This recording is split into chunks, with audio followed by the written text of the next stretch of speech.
How to start reselling on Vinted in 2025 is the question on everyone's lips right now. And if you're looking to get into it, you're in the right place because this video is a complete and ultimate beginner's guide on how to start reselling on Vinted. Now, firstly, why reselling? Why is it so popular? Well, people are kind of bored of like working the 9-to-5 jobs. Plus, people are looking for side hustles because no one can make enough money from their 9-to-5s. Therefore, people turn to things like reselling because it's quite fun. You can get good money. And ultimately, you're your own boss. You get a lot of good freedom. Now, who am I and why should you trust me? Well, my name's Jack, also known as Culture Force on the internet, which sounds quite sad saying it out loud. I've been reselling for about 10 years. I make content every single day around the topic. I have quite a few followers on other platforms as well. And I own a company called Force where we sell pre-loved and brand new streetwear sneakers every single day. So this is how the guide is going to work. I've broken reselling down into a couple of segments. With the buying phase, where we talk about how you can get stock to make money. The selling phase on how to actually sell the stock to make money. Legit check-in, because you need to make sure everything you're selling is authentic. How to ship your items, because however straightforward it may sound,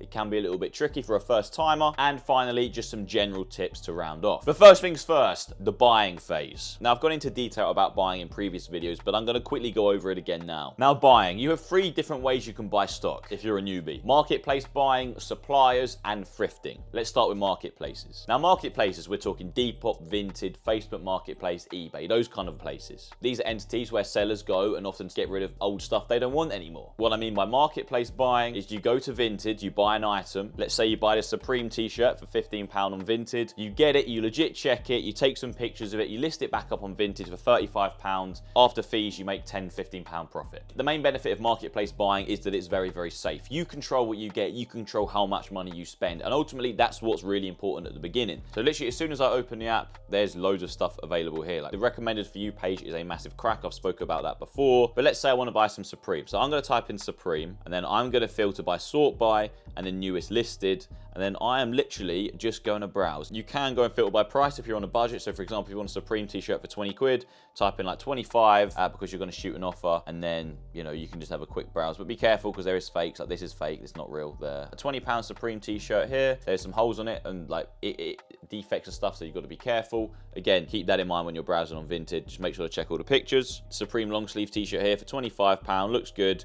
I literally go on there and do something called mass offering, which is a kind of a technique on marketplaces to get stock, where you just go through all these brands, all these items, and just offer a bunch of kind of lower prices. It's called lowballing a little bit. As long as you're giving like sensible offers, it's not really lowballing. Another quick tip and hack when buying from marketplaces is that typically the weekends are the best time to buy steals. Now, I spoke about this in my recent Vinted buying marketplace video, but it's genuinely no joke that weekends and bank holidays are so much better to get steals, and there's so many more available as well. For example, Sundays is definitely the best time of week to be buying on Vinted and places like Depop, Vinted, eBay, whatever, because there's going to be so many more items listed, therefore more opportunity for steals. Now, the reason there's more items listed is pretty simple. It's the same as what I said earlier. It's literally because people are trying to get rid of their old stuff, and that's the stuff you're targeting, trying to buy and sell it on for money, and they're just flipping it, and they don't always know the true market value. They don't really care how much they get for it. They just want to get rid of the item. But that's where you come in and you hustle them, and you go and get a good item for under market because they don't know the true value of it, but you do. That is where your value comes in.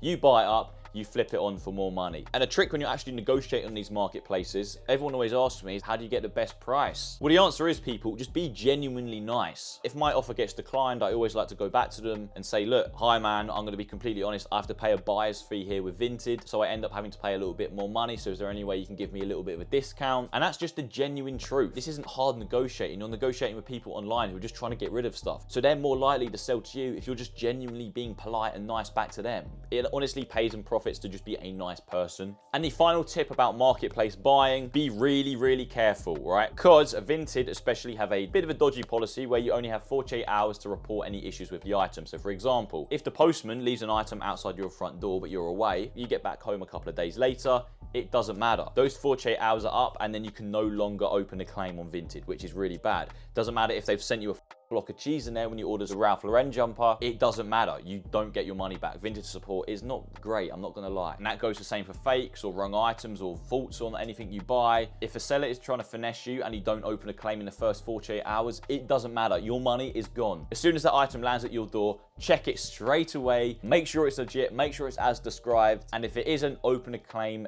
instantly, people. Next up, we have suppliers. Now, suppliers, we're talking wholesalers. You've probably seen videos online of people opening these massive boxes and getting these crazy prices and pieces. Well, do not be fooled by these great videos. Wholesalers and suppliers can be absolutely amazing, and when you get to a company size like mine is, or even a little bit smaller, you probably do need to start finding suppliers because you need more stock to sell to make more money, and also you have more money to spend. But if you're just starting out, do not go onto Google and do what most people do, where they look at Ralph Lauren wholesale and spend £500–600 on the first thing that pops up. That is what you call buying blind, and that is where you basically, it's just a mystery box of Ralph Lauren stuff or whatever brand it may be, or wholesale. The chance of you getting something good is so low, and you're probably going to end up losing money. And finally, we have thrifting and charity shopping. Now, thrifting in the US is massive because you have these huge thrift stores, but in the UK, we have something called charity shops and car boot sales, which are pretty good as well. I would probably say charity shops in the UK are a little bit saturated. They're definitely not as good as they used to be. Everyone kind of knows about them now, and it is really hard to find steals in there. But again,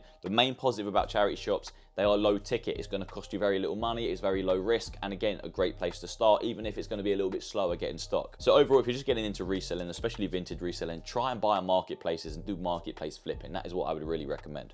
Now, a couple of general buying tips away from these like 3 subcategories I had. A question I always get asked is, how do you know the value of an item, and how do you know if it's worth buying to resell for profit? Well, a big trick that everyone in the game uses is they use the eBay sold filter. You head over to eBay, you type in the item you're looking at, you go down to filter, and you click sold and completed items, and then it allows you to see prices of previous sold items. So that is legit and physical market value. So you can work out a market value that way and basically work out, oh, you can probably sell it for that amount, and it ultimately allows you to figure out if that item is worth buying. A few brands that have made me profit over the years that you might want to focus on: Stussy, Supreme, Palace, Gucci, Ralph Lauren, and Stone Island. Now buying is over, let's get on to selling. Just as important as buying. Now, how to sell on Vinted, Depop, and eBay, and how to actually get sales is a very big question. And it comes down to a few things: photos, pricing, and the description of your item. If you take anything from this entire video, please take that good photos are absolutely essential. I'm going to tell you this once and quite quick. This is how you get a good photo for Vinted or Depop or wherever.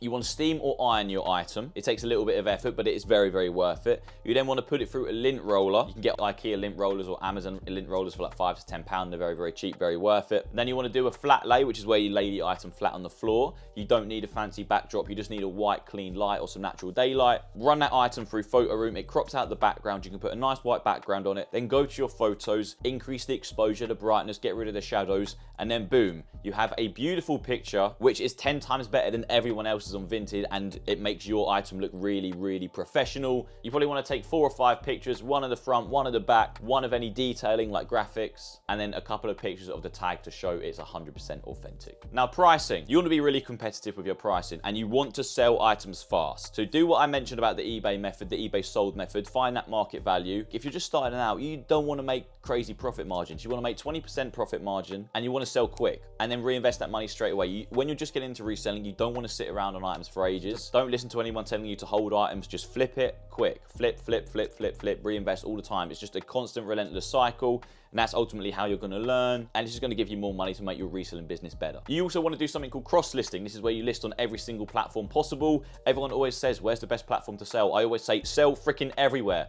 Vinted, Depop, eBay, list on every single platform. This is called cross-listing, but obviously as soon as something sells, make sure to take it off all the platforms. So you need to be on it and make sure you mark it as sold so you don't double sell and then you get in a bit of trouble. The description, really simple. People on Vinted and Depop always spam descriptions with loads of tags and keywords. That is bollocks. Do not do that. If you have an item, let's take this. This is a terrible example, but let's take this bear brick. This is a Minions Chrome bear brick. Let's say it's brand new. The description or the item listing should literally read, brand new Minions bear brick 400%.